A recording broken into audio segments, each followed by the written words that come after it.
Hello, so I want to talk a little bit about spiritual awakenings and how much and like how they affect your everyday life. Because to be honest, they do have like a profound impact on the way you perceive the world and perceive reality. And because reality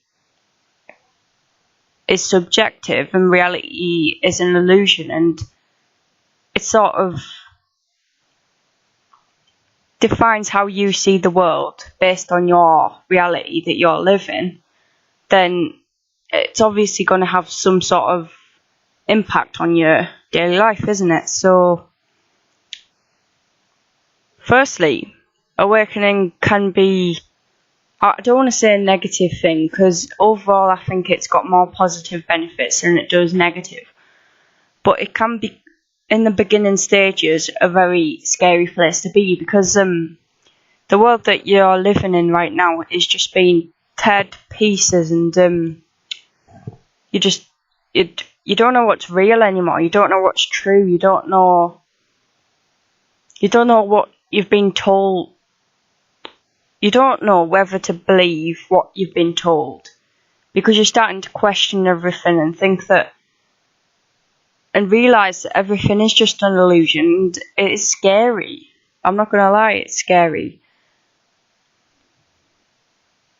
And I'm still like only in the early stages of my awakening. I think it started about over a year ago now, actually. But still, like a year, like that's just a minute. That's just a second, a tiny little minuscule point in time that's like it's nothing compared to the age of the universe and the age of the world. Time's an illusion. Anyway, I'm going a bit off track here, but when you're awakening, you'll start to realise that a lot of the things you've been told is a lie. And that's hard. But it's something you've got to go through. It's a process that you've got to go through in order to come back to your authenticity. Because you've been living this life for so many years of your life. And it hurts your ego to know that you've been deceived for this long in this reality. And yeah, I'm going off track a bit here. I don't know, I'm struggling to focus. But ooh, like a bird. No, I'm joking. I don't have ADHD. I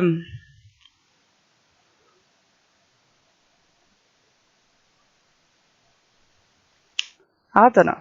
Awakening to when you eventually reach this point in an awakening after asking so many philosophical questions that you realise nothing's truly important and nothing's truly worth worrying about and nothing's truly worth overthinking about. So you just like you stop taking things so seriously, and you see life as a bit of a joke. But I mean, obviously you need money to live, and I'm only 17, so I'm still living with my mum at home. So I've got a lot of support in the financial area, which is why I need to start earning my own money, because obviously I'm going to have to go out one day in the big world and somehow make a living. Yeah, whether that be something to do with art, whether I write a book or whatever, I don't know. Keep making YouTube videos until I've got a big enough following that I'll be able to work online all the time. Like that would be ideal. Just being able to make YouTube videos and share things and write books and draw pictures and just give something back to the world, if that makes sense. And that's a big part of spiritual awakening. You realise that you don't want to be a part of the system. You don't want to have to work a 9 to 5, and you don't want to have to be in someone else's hands, like relying upon someone else to give you money for doing a job you don't really want to do. That's one thing spiritual people that I've come across believe in. And I think that's quite a common thing, because in the spiritually awakened person, it's quite a common thing, because these people, they don't want to be wasting the time. They know that time's precious and they know that we don't have a lot of it. Buddha said, the problem is you think you have time. You don't have no time. In a sense that your generation in this world, your lifespan is not very long compared to the billions of years that the Earth has been around. I think Terence McKenna said it's roughly 17.5 billion years old, our universe. But I don't know, there's no way of truly knowing that. Yeah, I mean, we don't, like, spiritually awakened people, they want to spend all the time doing the things they enjoy. They don't want to waste a minute doing something which isn't going to help them in the long run. They want to put all the time and effort into doing the things they love, whether that be art, poetry, going to the beach, going for walks, going playing in the sea, I don't know. Doing all that good stuff that really makes you happy. I'm trying to think of any other, like, things that have had a profound impact on my spiritual journey. I guess one of the things is, because your reality's been torn apart and you've been taught a lie, you start to want to educate yourself more about things in the world and things that interest you, like psychology and things like that, because well, just deep things in general, like philosophy and things like that, because they're the things that seem to really matter, if that makes sense. But I can only speak from my perspective right now, but these are the things that matter to me. And they're the things I like learning about, so I do it.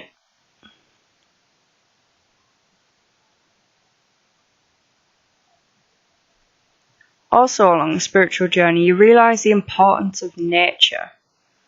Like, the importance of being in nature, the importance of saving nature, the importance of appreciating nature for what it is, because nature's been around a lot longer than we have. So we don't have that right to be able to chop it down to build our houses or cut down the rainforest so that we can breed cattle so we can eat it. What's wrong with just eating the plants, eating the fruits from the trees and eating things like that, which is a sustainable way of living. And not just a sustainable way of living, but a thrivable way of living. A way of living so that people, animals and nature can all be happy and live in peace together. See, vegans don't like the idea of war, any kind of suffering which is emitted on the planet. And most of the suffering is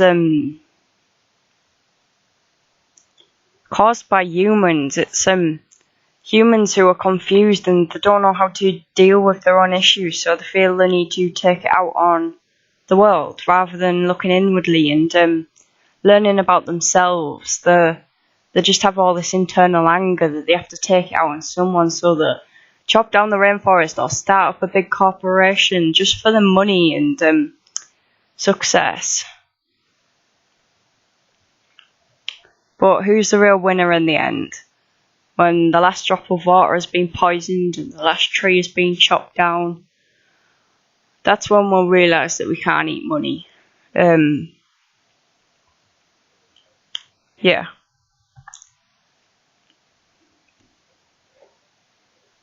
There's quite a lot of things that go on in the spiritual journey, but it's kind of hard to just bring them all forth at this point in time.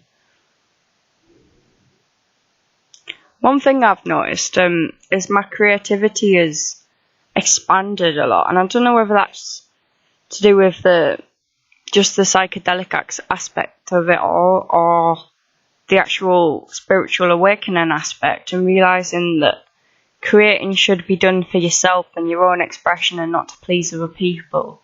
Because as long as you're creating to please other people, you're going to be depressed, because there's no way on this earth that you're going to please everyone with the things that you create.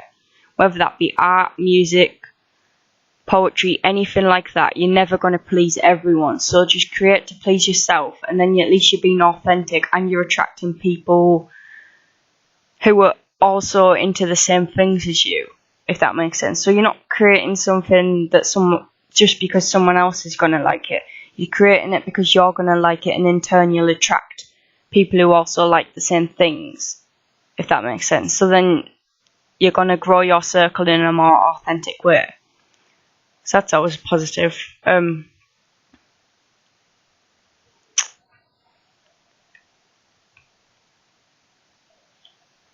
can't really think of much else. Actually,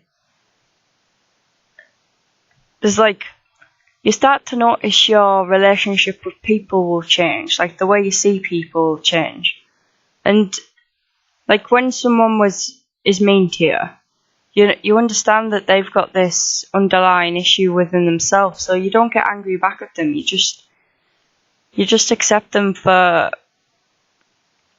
the things that they're going through in their life right now, and you try and see the underlying issues. Like, you be mature about things. You don't gossip about people because you haven't got time for that. You're too busy looking into astronomy and how the universe started and where we came from and stuff like that. You're too busy looking at all that stuff to partake in mindless gossip and being horrible to people. Also, I found this, people will hate you. Quite often people will hate you because you'll seem to have these abilities, like you'll be able to do things and pick things up easily, and often this angers people who have these problems within themselves because they're looking at you and thinking that they're putting in all this work and effort and they're not getting anywhere, but it's because they're not living in their authenticity. So then they'll try and put you down. They'll try and put you down if you're proceeding in life and you're growing, and you see everything looks so happy from your perspective, and you're always so positive, and they don't understand this, so they just get angry at you, or they'll like find something to pick on you for. This happens with a lot of spiritual people, because we are different, aren't we, really? But there's nothing wrong with being different. Like, I'd rather be different being who I am than... No, wait, what's the quote? I'd rather be hated for who I am than be loved for who I am not. And that's a very true quote, which I resonate with deeply, because no matter what happens, whatever circumstance I'm put into, I always try and be authentic in that situation. I always try and say what I think is right and do what I think is right. And it's like, just fuck what anyone else thinks, as long as you're happy saying and doing what you're doing. And obviously, don't go around being mean to other people just because that makes you happy, because it's not fair. It doesn't have a... Well, it's basically going to catch up with you in later life, because karma does exist in its own little way. So yeah, you just got to be careful on the things you say like that. But anyway, I think I'm going to end this video off here, because it's almost 15 minutes long, and so it's quite a long one. Yeah, I've actually put this up behind me. I did it. It's kind of hard to see because of the light. I'll try to put a shadow over it. Yeah, that kind of works. Oh, it's like a mushroom on a big piece of silk. I did it at college for my final piece this year. Got a distinction star on that, so that's good.